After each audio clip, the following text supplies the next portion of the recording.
En esta oportunidad quiero contarte del flujo de aprobación, porque nuestra intención es que empieces a dirigir tu negocio y dejes de operarlo tú mismo. Dentro de la plataforma, nuevamente en el apartado de redes sociales, podrás ver la biblioteca de contenidos que hemos sugerido. El tipo de contenido, si es un story, si es un post, si es una campaña incluso que puedes enviar a través de WhatsApp.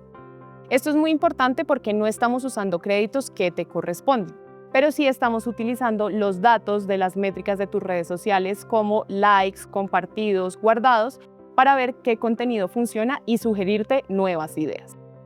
Es muy importante que recuerdes que cuentas con este apartado porque aquí tú serás el que toma las decisiones del contenido que quiere crear y publicar. Por esta razón te cuento que tú decides, la inteligencia artificial está aquí para apoyarte, no para decidir por ti.